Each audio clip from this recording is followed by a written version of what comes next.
Hi, I'm Doug Ross, editorial page editor at the Times, here for an endorsement interview for Porter County Council District 1 in the Republican race. We have the incumbent, Jim Biggs, and his challenger, Kyle Yelton. Welcome. We should probably start off with why are you running and what are your qualifications? Kyle, let's begin with you. One of the main reasons I'm running is when I first got out of school, my family raised me a certain way that you always give back to the community that helped shape you who you are today.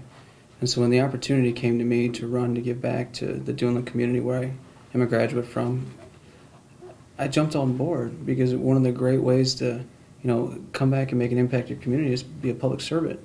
And professionally, I'm a finance guy at Northwestern Mutual, so I deal with numbers every day, and so I really got excited about the opportunity, about the economic impact I can make in my community, as well as empowering, the next generation to step up and put their name in the ring to take charge. Okay.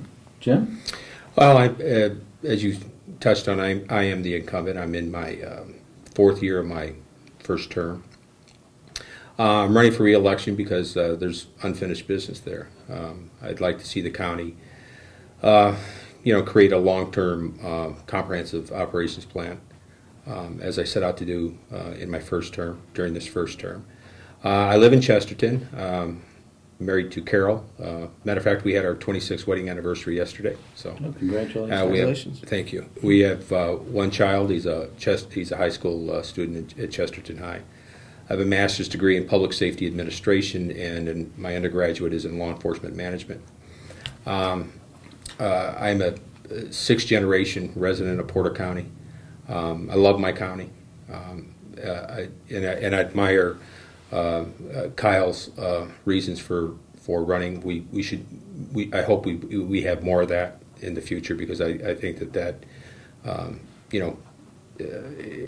it's just for obvious reasons it's extremely important. But I'm running. I have unfinished business to do, and hopefully I'll be able to do it. Okay. Well, one of the things that's unfinished business, as I guess you both know, is the Porter County Jail and opening up the third pod and all of that. Jim, where do we stand? Well, right now, here recently, the money's been appropriated to open it up and to hire the necessary staff to open it up. But we've hit a little bump in the road here in the last 30 days or so. We've had three current jail staff resign and take jobs elsewhere, and another one that became ill. But they're in the hiring process as we speak, and I look for that to solve itself before the end of the month. Okay. Kyle, where do you see the jail operations going? I think, especially in light of recent events, public safety is a huge issue in our communities, and as long as Mr. Biggs alluded to, as long as we can come up with a comprehensive plan to make sure the right amount of money is allocated towards expanding certain departments and certain aspects, especially from a law enforcement standpoint, I'm all for it. But if the money isn't there to do it, we got to look at ways of either coming up with it or have to table the conversation for a later date. Okay. The animal shelter has been an issue that's been kind of hanging out there. What do you want to do with that, Kyle? I think from it's one of the capital projects I know from our county's platform right now. I think it's a great idea. I know that there has been an anonymous donor has already been willing to pony up, $1 million to help kind of get it off the ground and get it going. I think I know a lot of people that are in support of it. I think it's a great idea, a great initiative. We again need to come up with a comprehensive plan to make sure that it fits within our county's framework. Okay, Jim? Well, Doug, honestly, I think, in all honesty, that new shelter should have been built by now. We've spent, from the last figures that I'm aware of, somewhere in the neighborhood of $25,000 to fly in a so-called expert, a consultant from Shelter Planners of America, to come in, clear out from California, to come into town and tell us what we need to do. We should know what we need to do. The county has battled this issue for the better part of what, 5, 6, 7, 8 years, and the revenue has been there to build the shelter. The only question is the revenue there to run a new shelter? Because we're obviously, if we build a new shelter, we're going to have to. It's going to cost more to operate unless we really plan it out well, where it runs so efficient that the difference in the operational costs are marginal. But the shelter should have been built. We've got the property, and the commissioners have had the funds to do it. I'm glad you mentioned the operating costs and that issue, because as we know, the county's got this huge pot of gold, but being the hospital proceeds, I should say, and still you've got a deficit budget. So where do you see that heading, and what's your solution? Well, this last budget session is a good example as to why one of the reasons why we have a deficit. You cannot. It's a budget I did not support, by the way. I mean, you cannot increase the operational costs of county government and give raises out to its employees at the same time when you know you're going to create a deficit in doing it. Because at the end of the day, you are jeopardizing every job in the building. That those same jobs that they tried to award a raise to, they actually weaken them. And for a county the size of Porter County, we're the ninth largest, and not many people know this. We're the ninth largest county in the state of Indiana out of 92, but we have the 5th highest taxable income and property in the state of Indiana. We should not be in this problem. We don't have a revenue problem, Doug. We have a spending problem. Quite simply. There's not enough. We haven't prioritized our needs, and that's going back, about. And I think Kyle touched on it as well. Is a comprehensive operations plan for county government that addresses everything from operational costs to economic development initiatives and needs, and to training our employees. And I just don't see that improving until we decide that's the direction we're going to go in. We're just, we're not the little bitty county we were 25 years ago. We're sitting on the back, as everybody knows, on the back step of the city of Chicago, and we have so much potential here. But we need to manage better if we're going to take advantage of that potential. Okay, Kyle. Now, are you asking about the hospital proceeds, or just well, the deficit, the structural deficit? So fixing the budget deficit. Okay, I just wanted to clarify. You're right, and as Mr. Biggs alluded to, over failure to produce a balanced budget over the past 3 years has kind of put us in a hole that, unfortunately, we're going to have to dig ourselves out of, and we're not going to be able to cut our way out of it. As he was alluding to in what he just said. And my approach is, you should take going forward to help fix it. You should have a zero-based budget approach, where 2 members of the council and a commissioner sit down with each department head, put a big zero on a sheet of paper and hand it to them and say, okay, build your budget from here. And every year reevaluate it. And one of the things, I know one of the biggest expenses in the budget is from an HR department, and the lack thereof, I should say. With 650 employees, and without having an HR department, each department head is having to act as its own HR department. And, and unfortunately, because of the hole we've dug ourselves in over the last 3 years, we might truthfully have to look at using some of the interest money we've accumulated to help close the gap. Because as Mr. Biggs was alluding to, we can't cut our way out of where we're at right now. So, but yeah, going forward, you're gonna have to really go back to grassroots zero-based budget approach and build from there, and keep it in check, as Mr. Biggs was saying. Keep your spending in check because it's gotten out of control. Okay, I'm glad you mentioned the hospital interest money. Mm-hmm. Where do what do you see with the whole hospital money? Both the principal and the interest. How do you see that money being dealt with by the county? As far as the principal, the 159. Well, both. Okay, 150. Okay. From the principal standpoint, I think the commissioners and council should develop a comprehensive plan, as we've said multiple times today, and look at doing a few things with the money. First, you should look at taking part of the money and allocate and endow it towards a private foundation, or any foundation in general, so that you can get, number one, a better return on our investment than we're currently getting now, and be able to grow that principal at a higher rate because of a higher interest rate. and then in turn look at taking part of that money and setting up what I'll refer to as a bond bank, where you can loan the money out to local municipalities to help with their infrastructural economic development needs, as well as even lend the money to ourselves for to address some of the stormwater district issues that we have.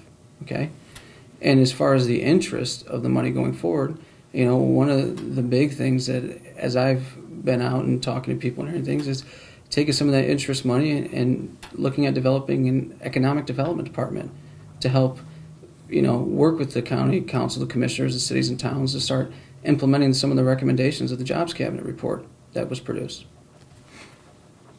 Okay, Jim? Well, currently the county does. We do invest in economic development initiatives currently.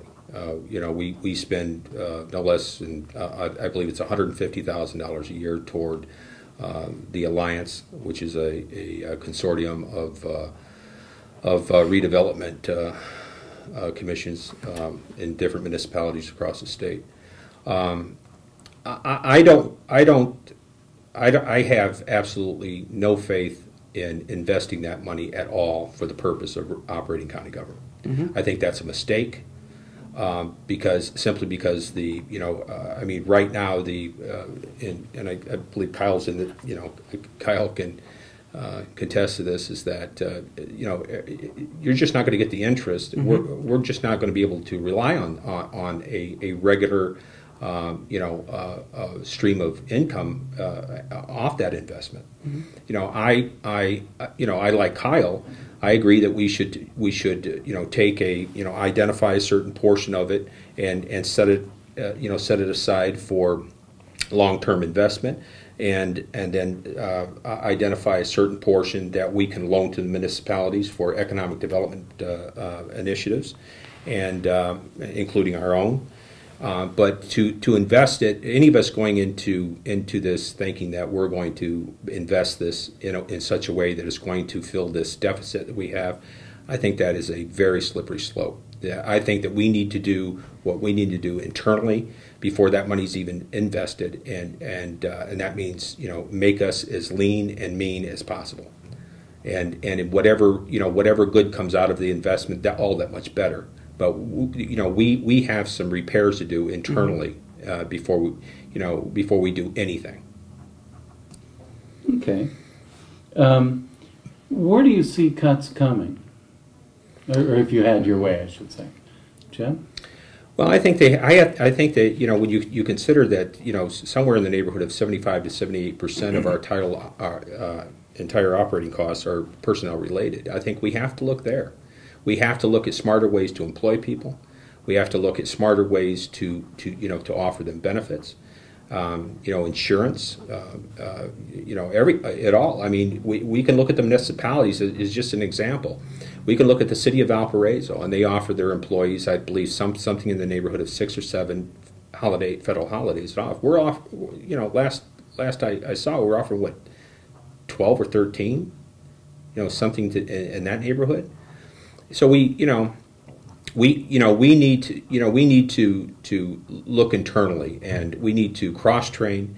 We need to, and if that means going in and making and retrofitting the current building we're in to make that smarter, where you're putting the auditor and the assessor and the treasurer's office all in one single area, cross train everybody, and everybody knows how to do everybody else's job.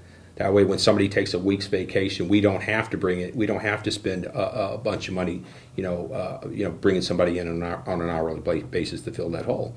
And that's the county has, to the credit of the county auditor and to the county assessor and to the county treasurer, and as well as the county clerk, they have made some tough decisions. They have drastically thinned the number of employees that they've used, and believe that they are going about managing their office smarter. And that's what we're going to have to do, because county government and any government in this county government in this state rarely, if ever, does the cost of its operations go down year to year. That's just part of being a service in his industry. And but so for us to keep pace with all this, we must get smarter internally. much smarter. Okay. Kyle? Oh, I agree with what he said. I mean, a lot of things have kind of spiraled out of control over time, and that's why when you talk about streamlining things, going to a zero-based budgeting approach with me, that's how you're going to be able to streamline a lot of those cuts that you're talking about. Is sitting down with department heads. Some of them probably haven't evaluated their budgets in 10, 20, 30 years. So be able to sit down and say, okay, here's where you're at. You got to stick to a budget and stick to a plan. And as Mr. Biggs knows, that once you stick to a budget and a plan, you got to stick to it. You can't.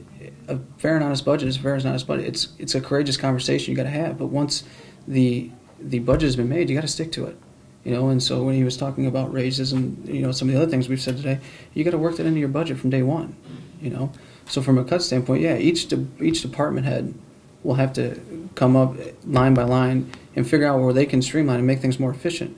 And that'll be the duty of two members of the council and commissioner to make sure that, yeah, you don't want to Mr. Biggs, you don't want to cut too much too soon. I think is kind of how you alluded it to, because if you do that, then county government's not going to be able to operate. But you got to make sure that, hey, as the term you said, lean and mean. Lean and mean, yeah. Lean and mean. You're going to make sure, yeah. If you got to lean out some things, that's fine. But the department's heads, they have to be the ones that kind of drive it home. He and I can't make decisions for them because we don't know what their day in and day out operations need. They have to be the ones to say, okay, my budget is zero. Here's what I need going forward. And some things they might come and say, hey, we might not need that, but for me to sit here, Mr. Ross, and try and tell you how to do your job, that doesn't make sense. We got to work. We got to collaborate and work together on it. That's the whole point of having two members of the council and a commissioner working together on it. To not tell you how to do your job, to listen what you need and make sure that we can do it for you. And just to add to that, I really don't think it's a matter of us having to go to department heads and say, you've got 20 employees, you're going to have to do it with 15. I don't think that's the answer. I think the answer is in the benefits that we're offering and how we're offering them, and also instituting programs like early retirement. And there's all kinds of successful examples, even in this county, that we can draw from that shows that indeed can work. So, but for any of this to work, any of it, we have to improve communications. We have to. Well, that's my next question. There's been some personality clashes on the council and with the commissioners, between the council and the commissioners. How do you get beyond that? Kyle? I mean, you got to be willing to put personal agendas aside and remember why you wanted to run for office in the first place.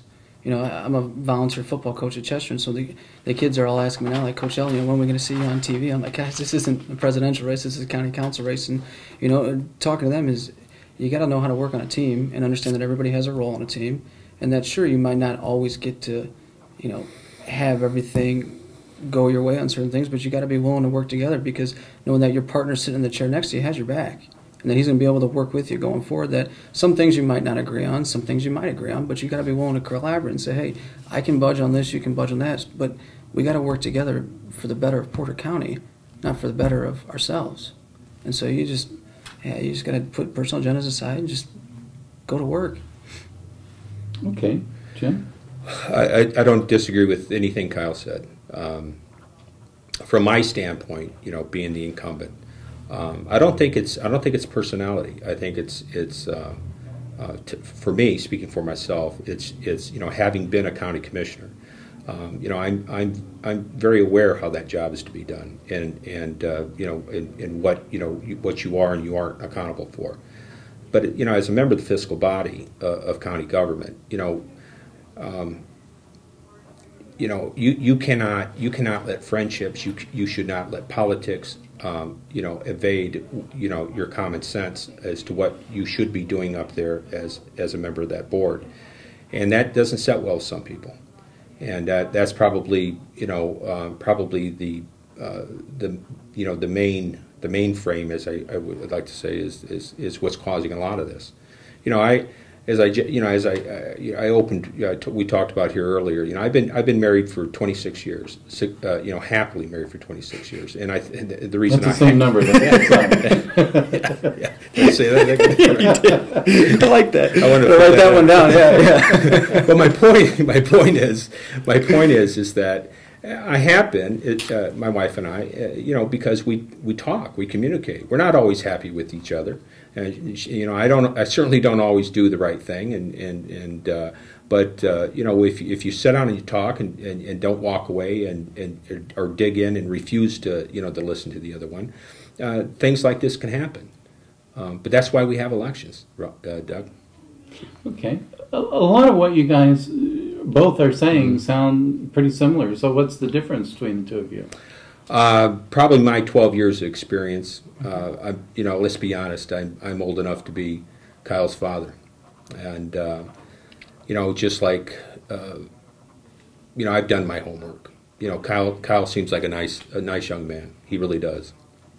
But Kyle has not sat on any public boards yet. His time will come. And I was very sincere in just saying that, and his time will be soon, and it should be, because I can see the intelligence there, and if he does his job the way that he has said that he'd do his job, here today, we've all got something to look forward to.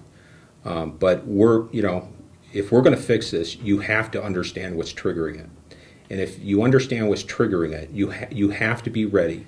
Personally, politically, and professionally, willing to fix it, and I am. Okay, Kyle?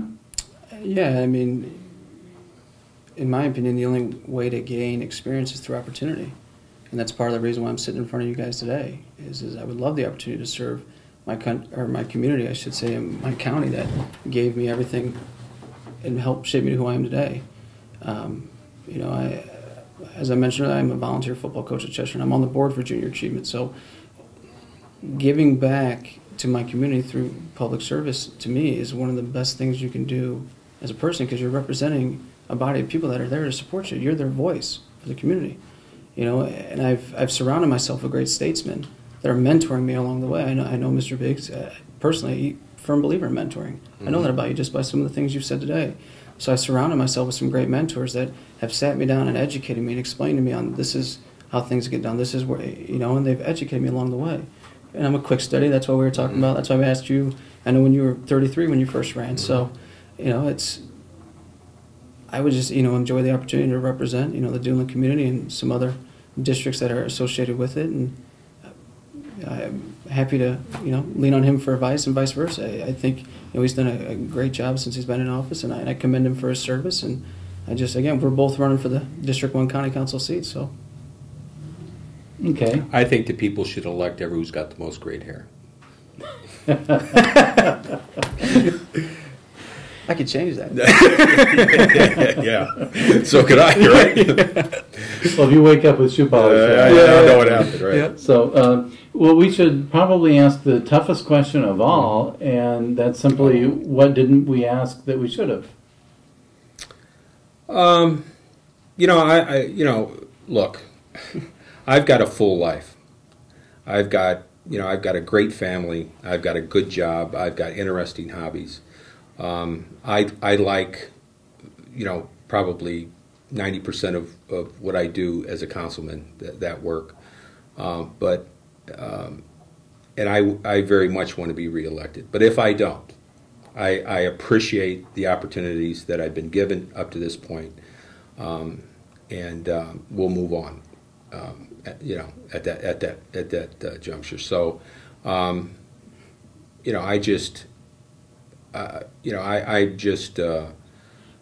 just see a lot of work that needs to be done there on the county council and county government in general. I'm willing to take my knowledge and my experience to help fix that. That's what I set out to do 4 years ago. I'm asking for one more term, as I did as a county commissioner. I served 2 terms there, and then walked away after my second term.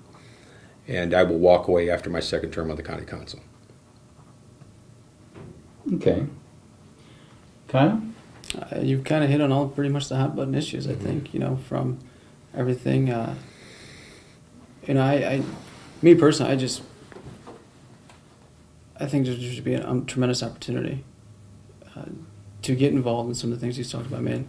like you, I have a tremendous amount of hobbies as well, and firmly believe in philanthropic endeavors and giving back. And with this, it just kind of fills into who my parents raised me to be. I was very fortunate. I was raised by two fantastic parents who were both teachers, so they instilled a lot of values in me as a kid that maybe I took for granted when I was younger. But then you see the value of how important it was to have two just amazing role models in your life, and so just to see the excitement when I'm in the high school with the kids or in a kindergarten classroom working with kids, because they know what's going on in my life, and they just, how do I do that one day? And it's just to see that excitement, that passion coming out, and it's just, you can't, I was talking about earlier, you can't really describe it. It's awesome to see. So, the opportunity to learn, some of the stuff you've had to be able to learn over the years, and to be a part of the change that's coming in our community would be just, I would be very humbled by it, and I hope to serve, and I hope, as you've been through various different elected offices in your career, I hope that, I have no idea where this may take me. This might be a stepping stone, I don't know, but just the opportunity to serve my community is 100% the reason why I got involved in this race. And, Jim is a great man, great family man. It's been a fun ride so far with you. Yeah. Yeah, so. And it will be. I mean, I'm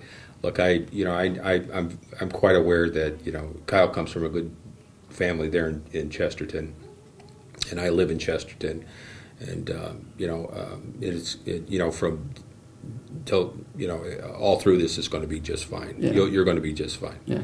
And I wish this were in some ways a consul at large race, and because I would enjoy working with him and running with him, and being there to help along the way. I appreciate that.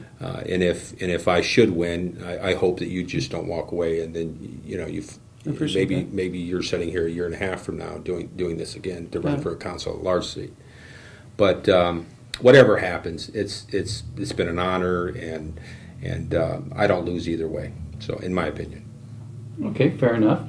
I'm afraid that's all the time we have. Again, I'm Doug Ross, editorial page editor at the Times, here with Porter County Council District 1 candidates, both Republicans, Jim Biggs, Kyle Yelton. Thank you for viewing. Thank you, Doug. Thanks, Doug.